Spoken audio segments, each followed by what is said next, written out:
Welcome, family. I'm so glad we can connect like this today. We're about to go on a really important journey, one that's all about healing. We're going to talk about moving from the shadows of division into the beautiful light of unity and really truly knowing our worth. This right here, this is about that sacred nourishment for our souls. So, let's just start with a question that really makes you stop and think. Why are we so focused on the dangers from the outside, when maybe the greatest danger is what's happening to our spirits on the inside? What if every single day we're participating in a spiritual lynching of ourselves and each other? It's a heavy thought, but we have to go there. And that really frames this whole conversation. You see, we're on a spiritual battlefield, and for us to win, we have to understand the weapons that have been used against us. We're going to look at this old, controversial idea, a supposed blueprint for creating invisible chains designed to keep us fighting each other for centuries. Now, have you ever heard of the Willie Lynch Letter? The story goes, way back in 1712, this British slave owner shows up in Virginia, and he gives this speech, claiming he has the secret sauce, the perfect method to control us. Not with whips and chains, but with something much deeper. A psychological game plan to make sure we'd stay divided and conquered for hundreds of years.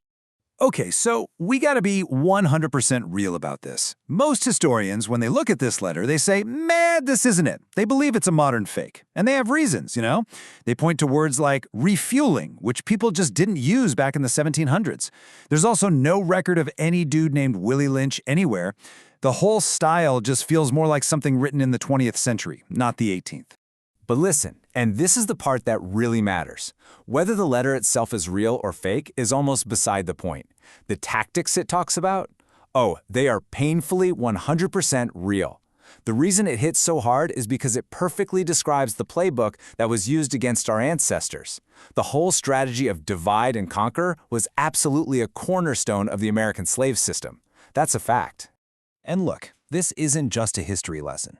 These old, ugly strategies didn't just vanish into thin air. They're still here. They echo all around us, in our communities, in our families, showing up in ways we might not even recognize. So the so-called Lynch plan laid out 4 main ways to break us apart. Light skin versus dark skin, the old heads versus the young bucks, our men versus our women, and of course, status, pitting those who had a little bit against those who had nothing. You see the game? Create so much internal beef, so much distrust, that we could never, ever come together as one. And that last one, status, it is alive and well today, isn't it? It's that I'm better than you spirit. It's the white-collar job looking down on the blue-collar grind. It's the folks in the suburbs judging the people on the projects. It's even down to the car you drive. It's all just a trap to keep us climbing over each other instead of climbing with each other. All right. But right here, right now, this is where we flip the script. This is where we take our power back.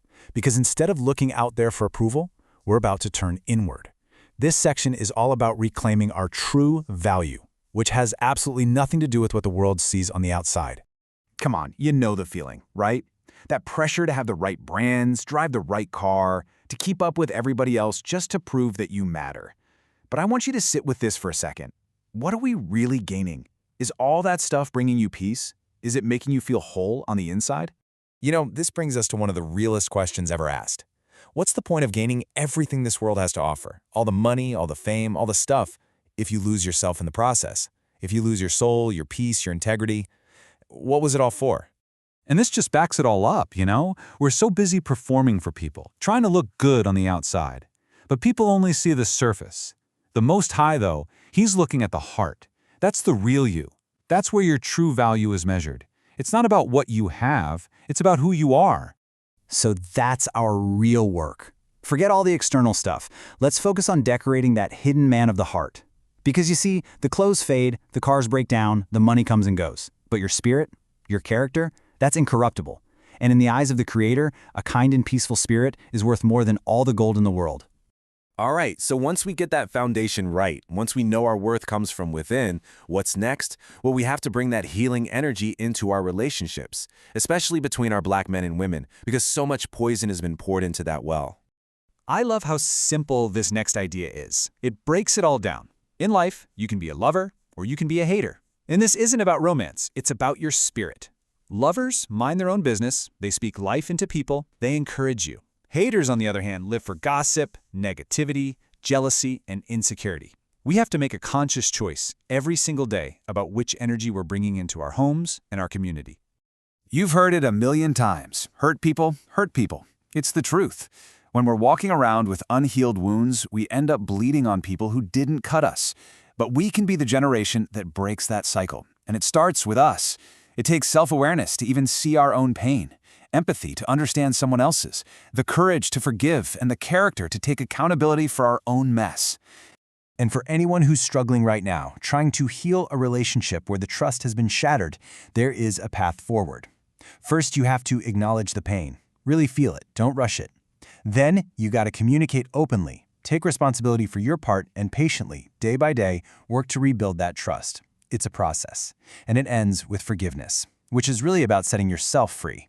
Healing is possible, but both people have to be all in. And that brings us to the final piece. The most important part. We've talked all about the plan that was designed to break our spirits. Now, let's talk about our divine assignment to build each other up. There's a powerful word for this: edification. It's the complete opposite of breaking someone down. It literally means to build up. This is our new job description: to build each other up intellectually, morally, and spiritually. To empower one another. To help restore that joy and self-belief that every single one of us was born with. And guess what? You don't have to do this work with empty hands.